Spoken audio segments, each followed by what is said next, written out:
Okay, so now good morning officially to everyone. I see people from all over Eastern Europe. This is a initiative from the Eastern Europe team, but I see also people from Turkish, from Morocco, and you are all very welcome, of course. Thanks for joining us this morning. My name is Christiani. I'm the customer consultant for ebooks for all the regions, including Turkey, including Morocco. So nice to see you all here joining us for this amazing session together with our publishing team. So today we will speak about purpose in science, which is a super relevant topic. And so I would like to give the welcome to our speaker of the day, which is Edward Payne. Let me put his bio here so you can follow me on that. So Edward is a senior acquisition editor responsible for the books in renewable energy at Elsevier. As part of the energy books team, Edward has been involved in the planning and execution of an editorial strategy that supports purposeful publishing, sustainable development, and energy transition. He has worked for Elsevier since 2015 and lives and works in Oxford, UK. So we have a very international session. I hope you enjoy this very much. The recordings will be here, so we will receive later. Also, the message how to access your certificates. So after this brief introduction, Edward, the floor is yours. Thanks very much, and good morning, everyone.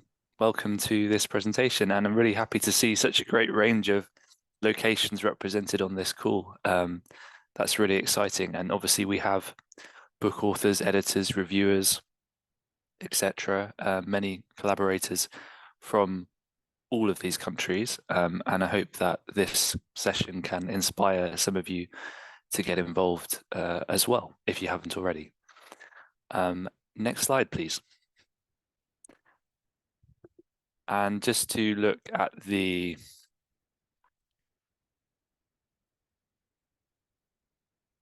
I'm not sure who's in control of the deck. Edward, would you like to have the control of it? Maybe it's better, or yeah, I could do it. Yeah. Yeah. So let me. Sorry about that. Let me. That's fine. Yeah.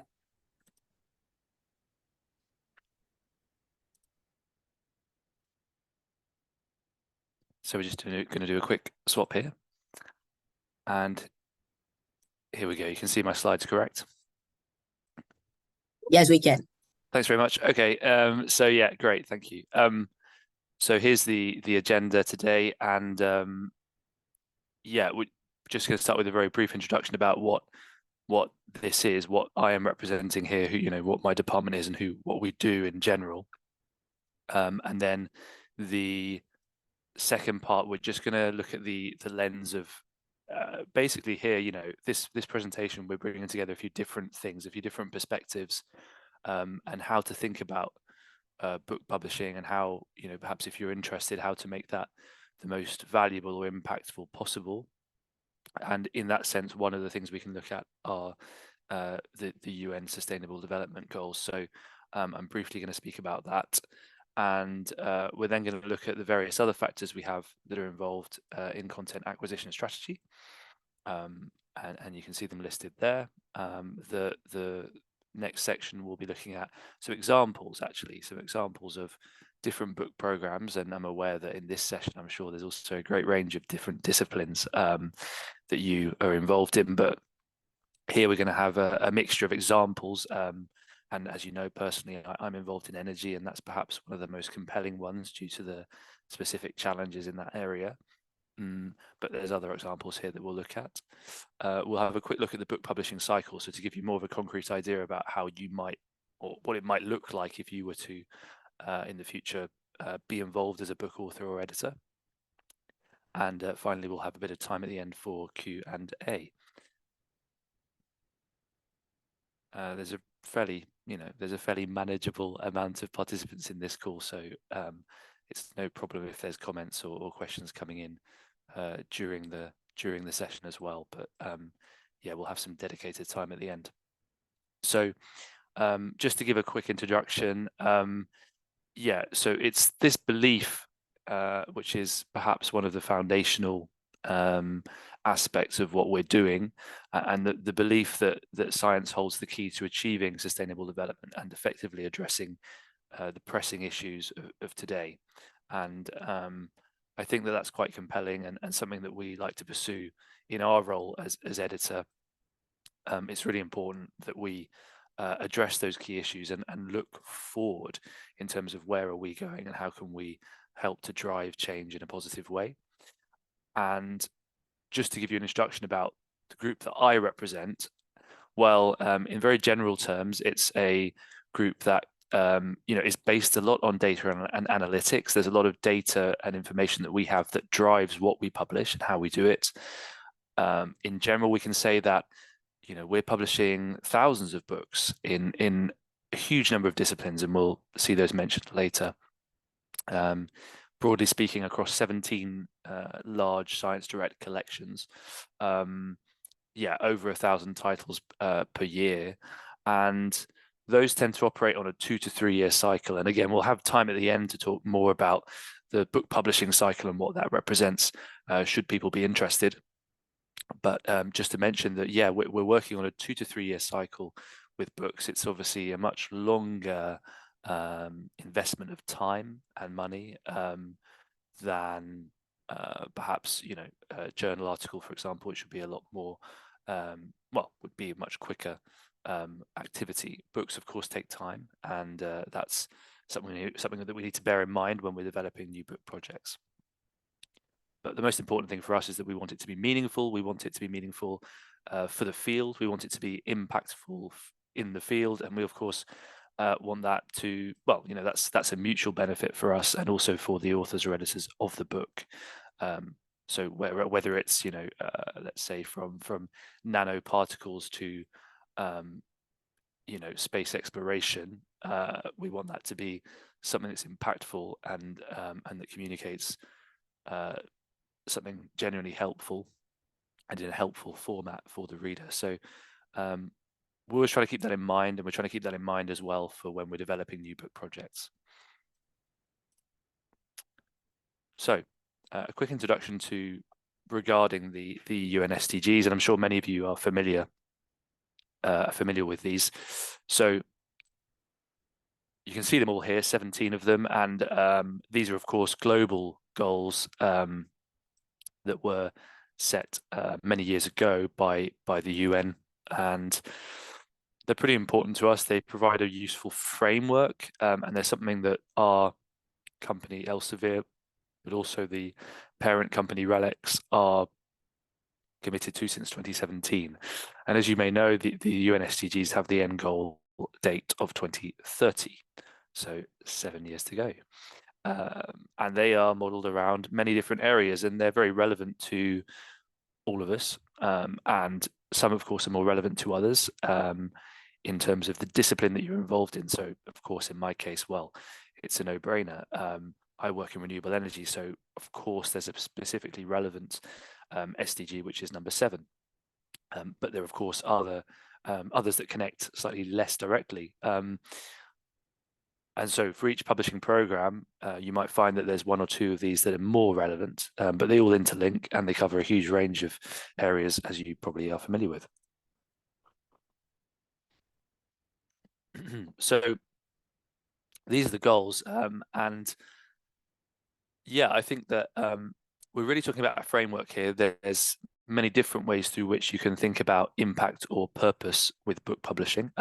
But when we're talking about sustainability and making a positive impact on the world, this is something that we can use as a framework, and also something we can use when we're developing a new book project. What's the connection to sustainability? How does this support things? And is this in line with what we're trying to achieve in terms of sustainable development?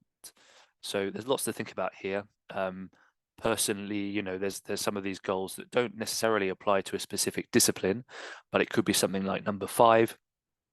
We'll mention this later on, but we do quite a lot of work in the area of gender equity and gender diversity, and encouraging that in our author base. So, number 5 would be something that could be relevant to all of us in my department.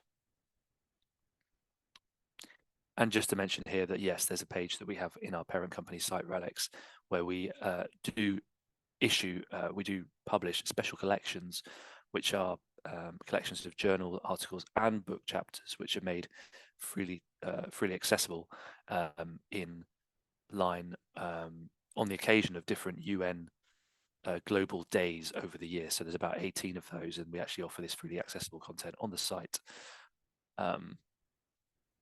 for certain UN days, whether it's World Water Day, Earth Day, International Day for what could be AIDS, it could be a huge range of different things. Interesting as well to mention.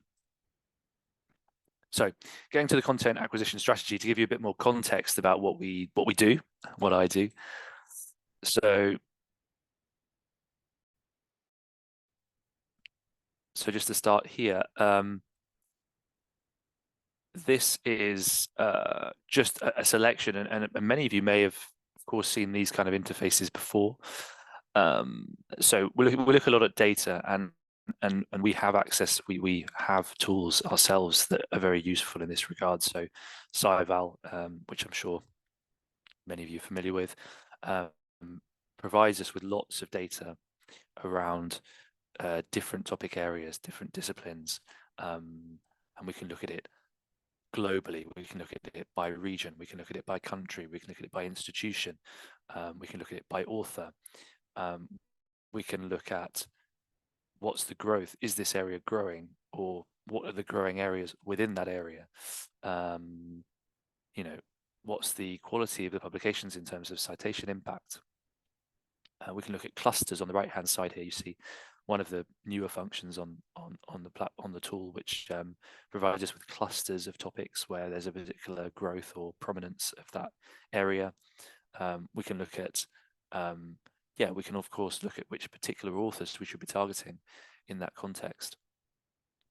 There's a lot of data here, and I'm sure many of you use it on your side for other purposes, if maybe even just to measure your own activity, but there's really a wealth of resources that we have at hand that we do draw from. And I think, again, when we talk about purposeful publishing and impact, it's really important for us that that we take into consideration these aspects. So what topics are really needed right now, and which authors are the ones that are able to deliver that in an impactful and meaningful way. So just to build a little bit more, looking at that strategy, this is generally how we would build a strategy, and we would do it each of us. So I would do my own strategy for my subject area, being renewable energy in this case, but all my colleagues would do the same on an annual cycle, more or less. So developing a specific strategy for their program. And just to give you an idea here of some of the things that we look at, well, we look at SciVal Scopus data, as we've mentioned. We look at journal activity,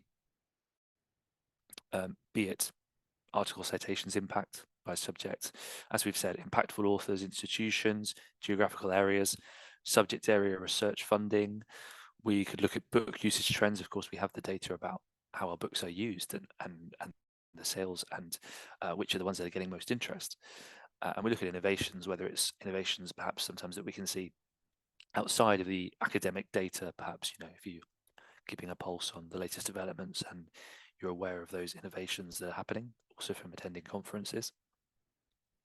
Then the next step here, we'd analyze the portfolio that we have. So what are the hot growth areas that we should have books in? How can we also align with what is happening in the journal side? And of course, we identify gaps. So we don't want to publish several times the same thing. We want to identify the areas where we're lacking a book because there is a need and a growing topic or an emerging topic. And that will be particularly valuable, and it will be purposeful. And then the result of that work is a strategic plan, a commissioning plan, which identifies the specific topics that we want to pursue for books in any given year. And we also have an idea of the profile of the best fit authors, it says here. I mean, potential authors who could be well qualified to do such a book, and we would, of course, often approach them directly to do so.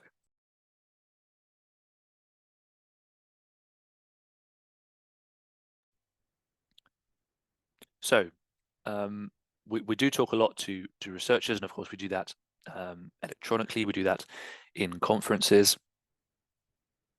What are the key aspects? And again, this is really to consider if you're interested in developing a book as well. You know, what do we need to think about? And these may all be very obvious to some of you on this call. But these are some of the key things that we try and keep in mind when we're thinking about how can we make a purposeful publishing program, a purposeful book. And so you can see them here, you know, interdisciplinarity, the fact that many researchers are working within well, they're working across different fields, jumping from one thing to the other. And we need books that support that connection between different disciplines. Visuals being critical as well. Those are very helpful when there's no time to read a large amount of text. So also something that's fast and actionable. We talk about just on the bottom right here, the ability to reproduce what's been done. So something, we need the book content to be clear and to show what's been done so that it can be reproduced. On the left side again, we talk about bandwidth and time. And that's something that comes up over and over again. Information overload. There's a lot of publications in this world. There's a lot of noise, and you know, we need to make sure that this cuts through and that it's something that gives you the answer that you need in a fairly in a quick time. And trust is a critical issue, of course, in this sea of information. Who do we trust? You know, how do we trust that publisher or that person to provide reliable information? So these are some of the key things that have come back to us from talking to researchers, and presumably will be familiar with you as challenges when it comes to navigating the publication landscape, let's say.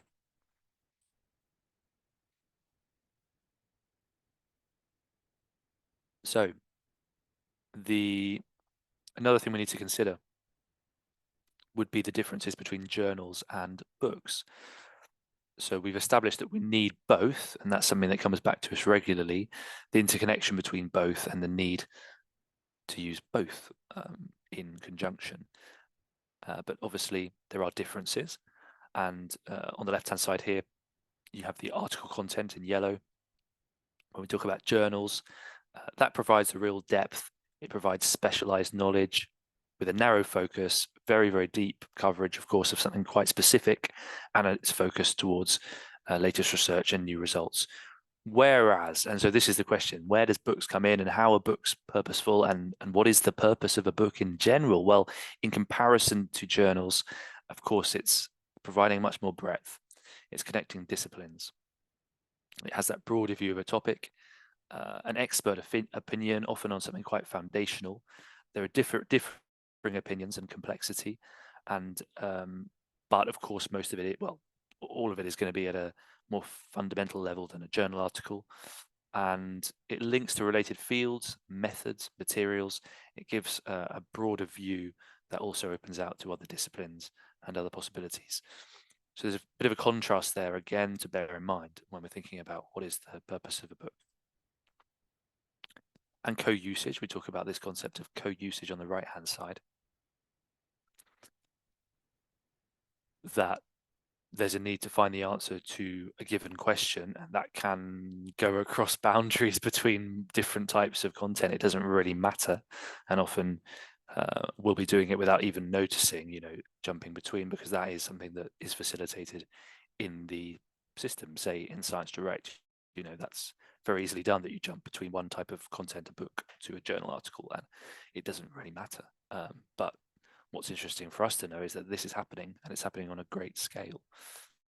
So co-usage between those two different types of content. And then on the left-hand side here, yeah, going back to that concept of interdisciplinary research, 78% of users in this specific survey that was done, yes, we're doing that, jumping between disciplines, and that's a key thing that we need to facilitate.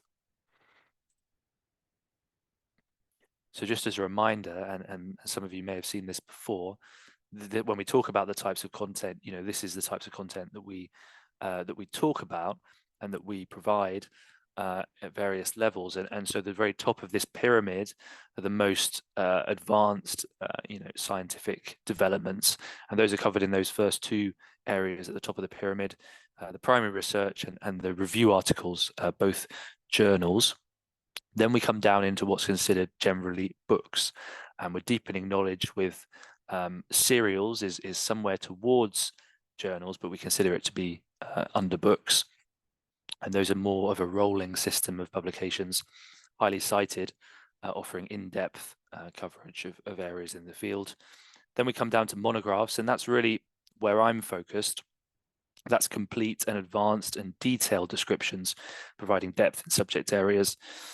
We also have handbooks. That's also something else that I would be involved in, which are more compendiums that provide that comprehensive coverage. Could also be data, could also be a lot of data, providing quick answers and reference material on the job.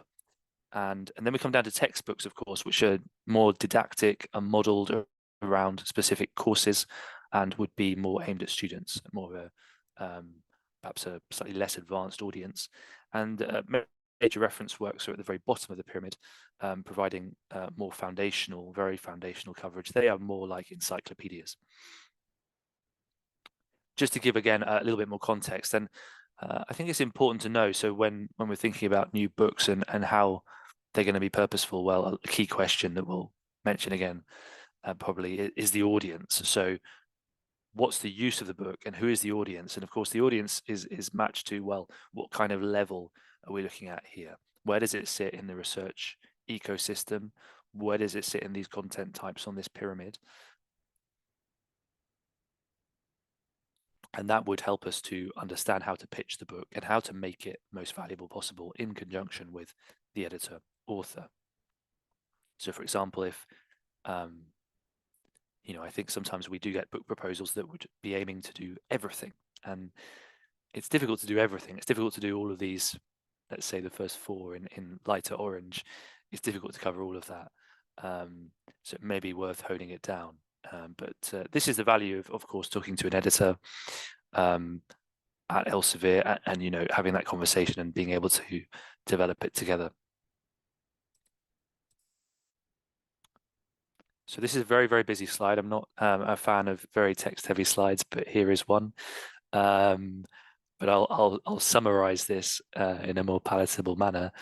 This slide is really talking about the different steps in the research career and demonstrating the different roles that different types of content has.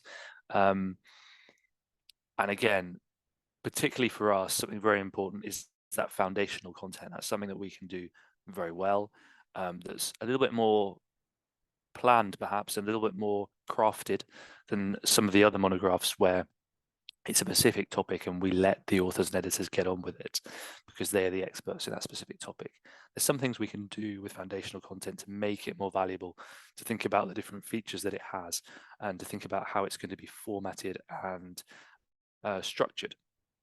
And we keep in mind these different steps. So on the left-hand side, the key role that foundational content would play. So we're talking about textbooks, we're talking about encyclopedias, key role that it would play in understanding the fundamentals, whether it's for undergraduates or postgraduates. When we come up to PhD, you might be getting up to speed with new areas, interdisciplinary areas. And again, we have a key role for foundational books, be it textbooks, encyclopedias, reference works as well, monographs that could include. And then we come up to postdoc, early career, and foundational content is still relevant, but of course, advanced content about more advanced areas is more important, including with journal articles, of course, becoming increasingly prominent. And when it comes to established researchers, staying current, consolidating, building new connections, seem to be seen as the priority.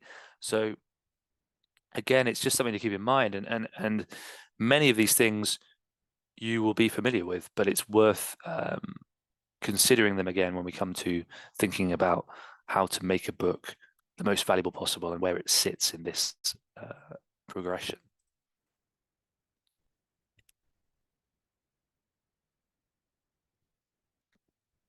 So this is another very text-heavy slide, but just to mention that, yeah, when we talk about foundational content, that's a key aspect for us. And yeah, we publish a lot of textbooks, a lot of major reference works, which we also call encyclopedias, hybrids being somewhere between a textbook and a normal book, and reference works as well. And all of these, of course, are interacted and interconnected on Science Direct.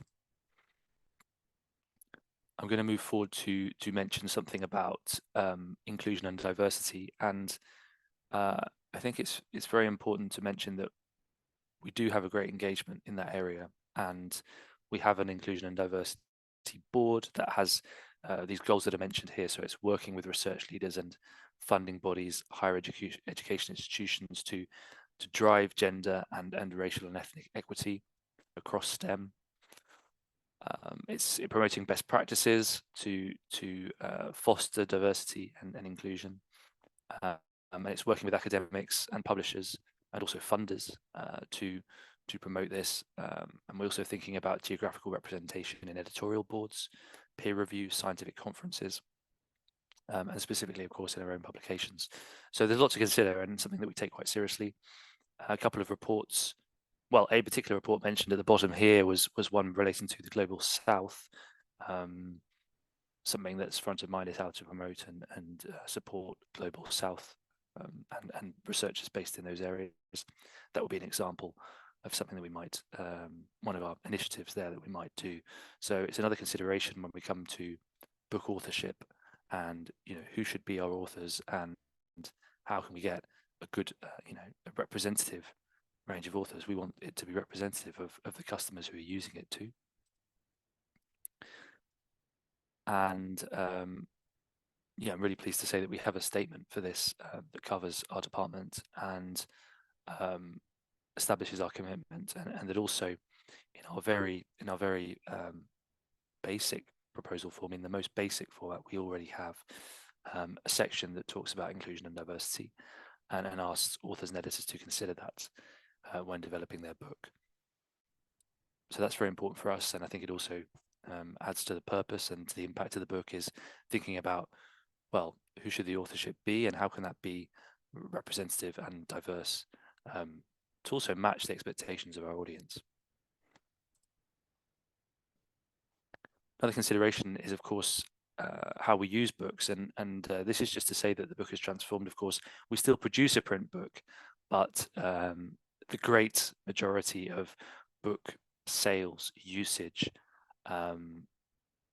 etc., the great majority of all that is electronic. It's the ebook, or it's the Science Direct version, or perhaps also electronic versions on some other platforms, but primarily Science Direct and the ebook copy that you can buy. Those are paramount, and so we need to think about that when we're developing books. And when we talk about Science Direct particularly, there's some good stories here. It's very technologically advanced. There's a lot of tools in there working in the background that help to connect the content and to bring it forward to users. We also have topic pages, which I'm sure some of you are familiar with, again, that bring together chunks from books and other sources relating to a specific topic, and are navigable and help to someone to get a very quick understanding of a topic. And so we talk about this concept of content transformation. It's another thing that we think of as helping to create impact. And we have this platform called Elsevier, which is the new platform we use for managing all the book projects, which is an end-to-end content creation platform. And it's all about discoverability. It's all about creating content that is made for the electronic universe and made to be used as elements. It can be divided up. It can be, because ultimately the users are looking to maybe use just small segments sometimes. So it's with all this in mind that we are trying to create it as data from the very start in Elsevier, and that's going to help us to support discoverability of the books.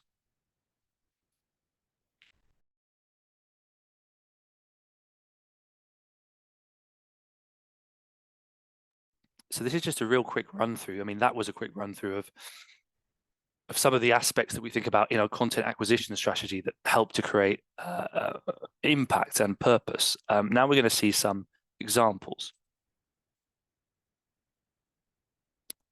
So the first one here is relating to the energy program, and that's one that I'm involved in. So it's the one I can speak to perhaps best.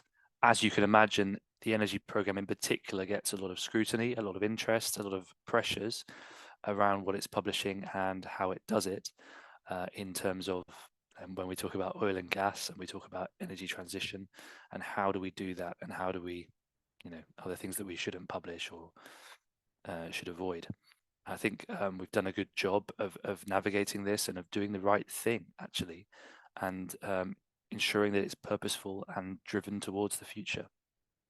So as this slide mentions, in 2021, we made a new commitment. I'm not going to read all of this, but we made a commitment essentially to only commission projects that support the energy transition and are in line with climate action goals. And that's with this, this desire to support, meeting energy needs globally and protecting future generations. And this is, of course, such a key issue right now in the world. Very difficult issue, controversial issue, but we're trying to model this in the appropriate way that moves towards, creating a purpose and driving us forward in a positive way. So just to mention around this particular case, we have completed a sort of a few different steps, and that was including a new team page that sets out the goals and how this is going to look going forward in terms of our book program. We've been involved in special collections that support the COP events, so there'll be another one coming up in just a few days for COP 28, but also COP 26, 27. In previous years, we've also been involved in special collections for those. We've been doing a couple of podcast episodes with energy book authors. So again, talking about key issues like carbon capture, renewable energy growth, elements like that. We've been talking about with authors in podcasts that we then publish. There's other engagement through social media, and we were also involved in Elsevier's climate action report in 2022. That's one of Elsevier's major reports that they've released in the past few months.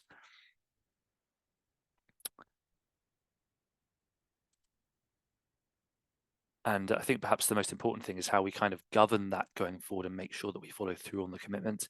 And we've done that by adding specific sections, as you can see on the bottom here, specific sections for our book proposal forms and our review questionnaires.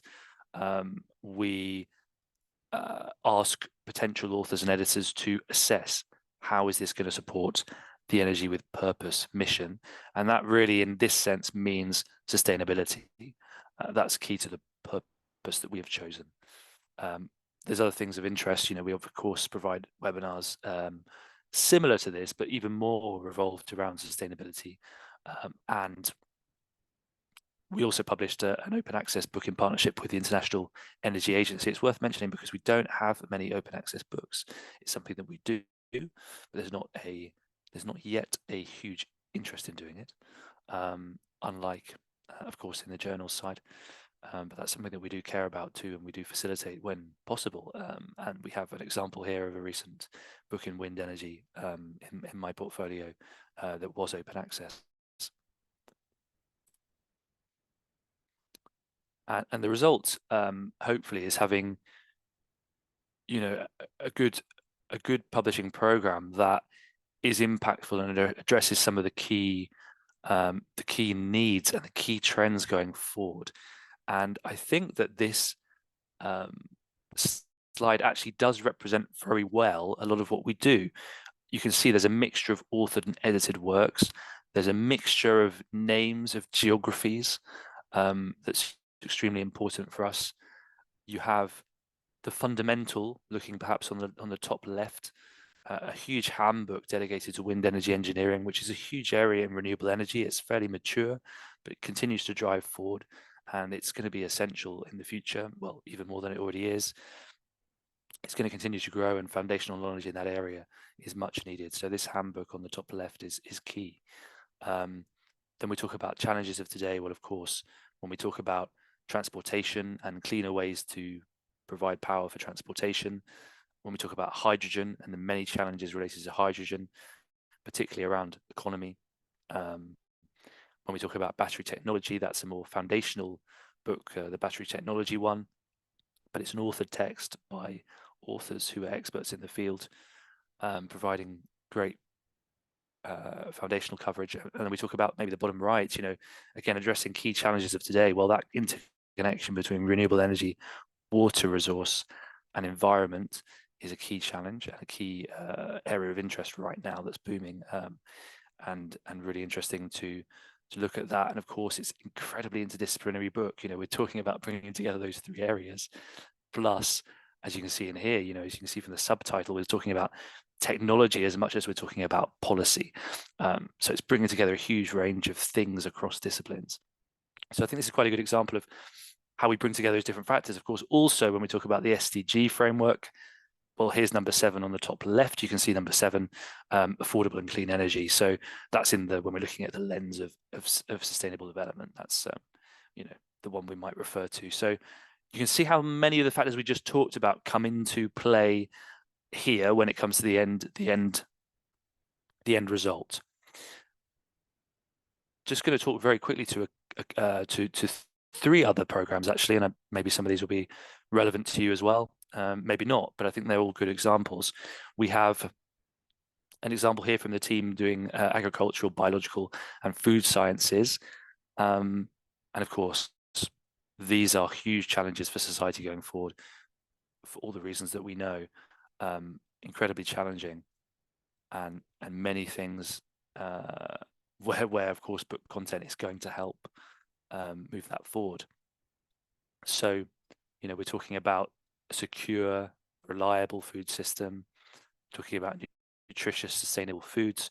We're talking about minimizing environmental impact, and protecting plant life, animal life. And there's a huge range of titles. These are just, of course, a very small sample.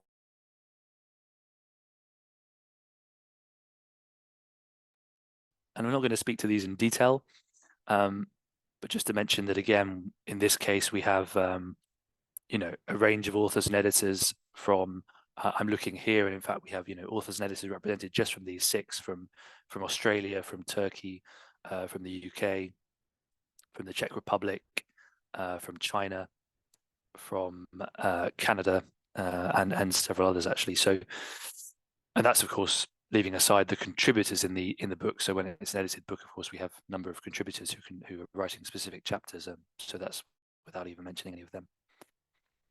So a huge breadth here, and you can see, some of these are huge books. I mean, the Oceans and Human Health one is a huge, huge work that's again crossing disciplines, and addressing some of those key issues of today. And again, we can look at the lens of sustainable development, and for that reason, there's the two goals in the top right of this slide that maybe represent the 2 most important ones in relation to these books, which are zero hunger and life on land. And just going to quickly look at neuroscience and psychology, and in this case, when we're looking at the sustainable development lens, 3 in the top right-hand corner here, which is the goal for good health and well-being, would of course be the most obvious.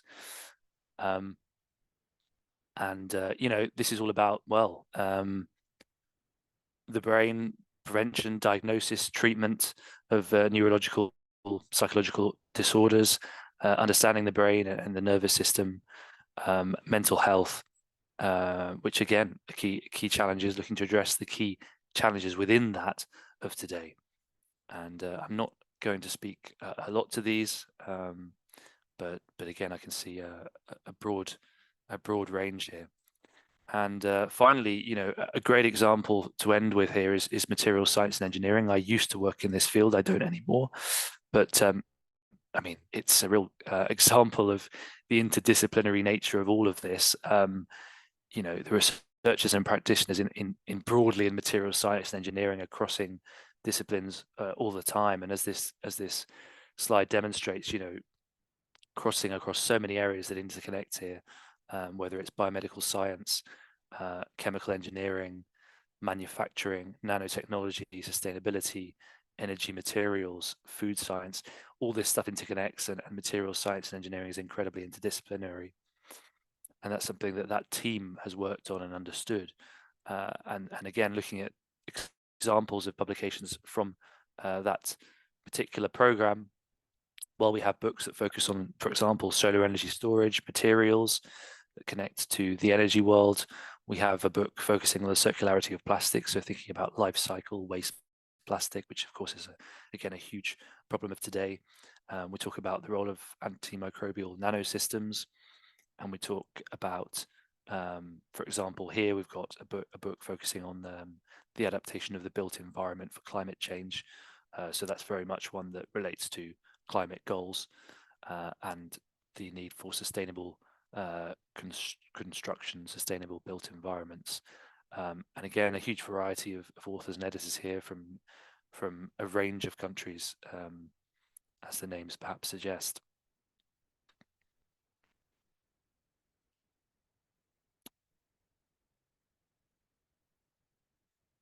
Just very quickly, to summarize, these are some of the key Science Direct book collections, and these numbers were taken a while ago, so of course I would add a note of caution that these may not still be up to date, but they give you an idea of the makeup of what we're publishing in any given year, and the different broad collections that we have, which are all interconnected on a regular basis, but these give you an idea of some of the key areas that we publish in, and I'm sure that well, I know that your area will be represented in here somewhere for sure.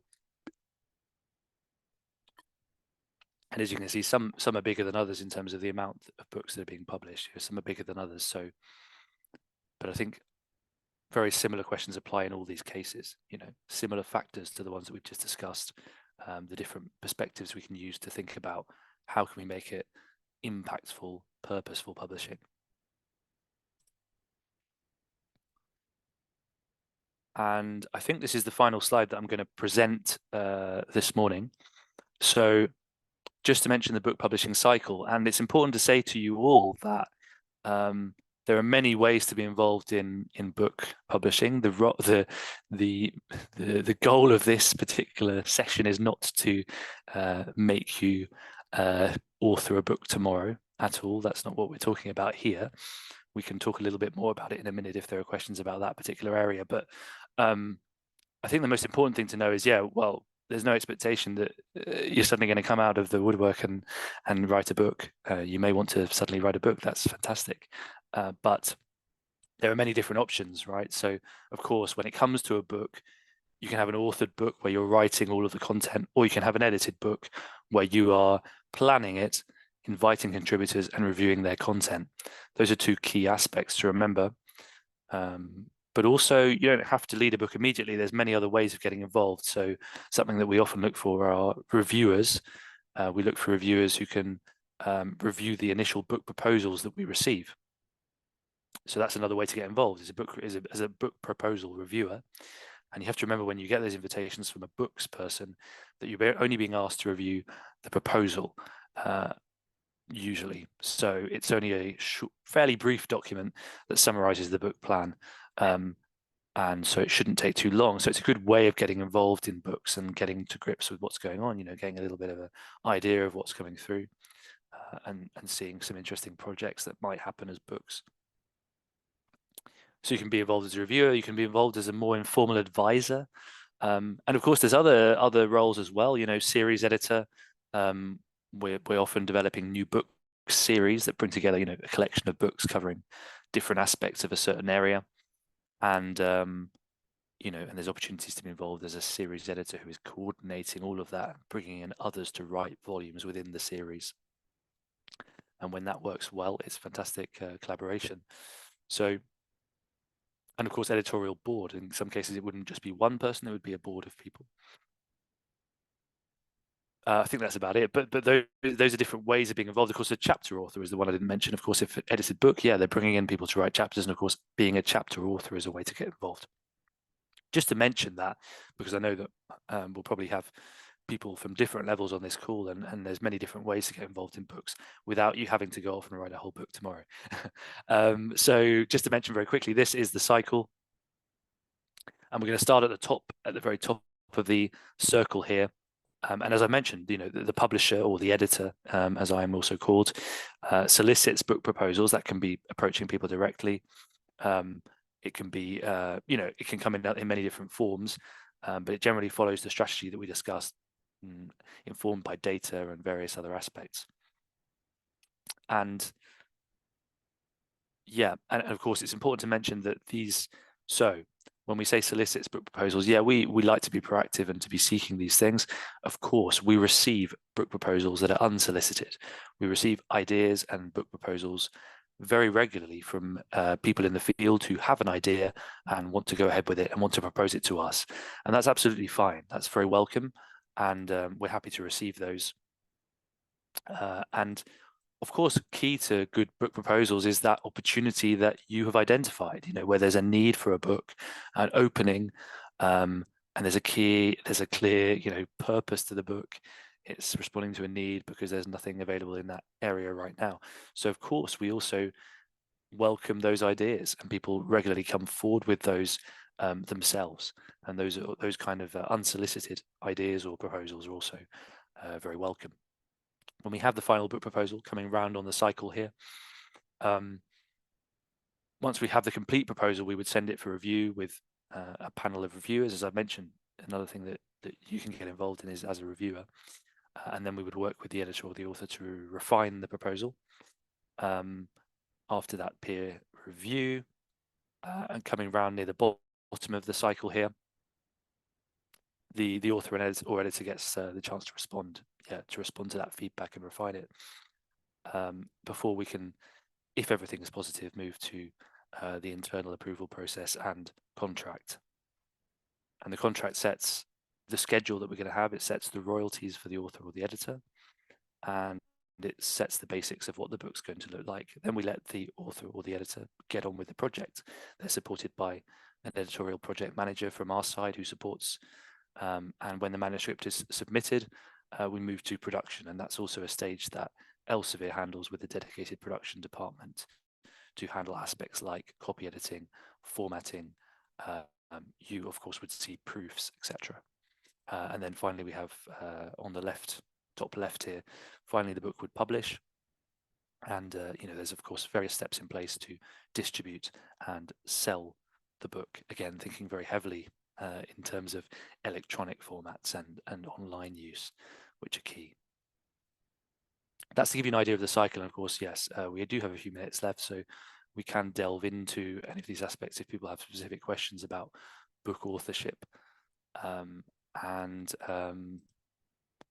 With that, I would like to say, thank you very much, and again, really delighted to talk to all of you today, and to see such a great collection of people from different locations. That's really exciting, and we do, as I say, I work regularly with many from Romania, from Turkey, from Morocco, from Ukraine, etc. And would be delighted to work with any of you on this call as well. But we have a few minutes for questions if there are any. Thank you so much, Edward. I think it was a great session. I hope the audience enjoyed as much as I did. Any questions to Edward? We still have like 5 minutes. In this meantime, let me remind you all that this recording will be available to you and will be sent in the follow-up message together with the instructions to get your certificates. So in 1 or 2 days the most, so we will be receiving all this. Also, our team is always available for you. As I introduced myself in the beginning, if someone missed, I am the customer consultant for Eastern Europe countries, and also I see Turkish, Morocco, and some other people, but those are also regions that we cover. We have many of those sessions recorded already and available, and more for the authors. We explore different topics as well with Edward and Edward's team.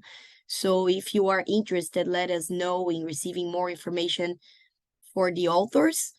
most of you have access, and I'm saying that because we see, again, different countries joining, but most of you have access to both journals and books from Science Direct platform. So I hope all of you know about it. If you don't, you can just go to sciencedirect.com.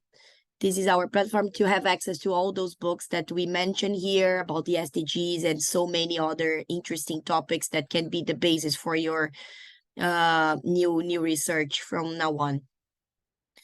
I don't see questions, so I think we'll be calling up for the day. And again, thank you, Edward, for your time joining us for this session. And I hope to see you all in a next opportunity. Thank you. Thank you all. Thank you. Thanks.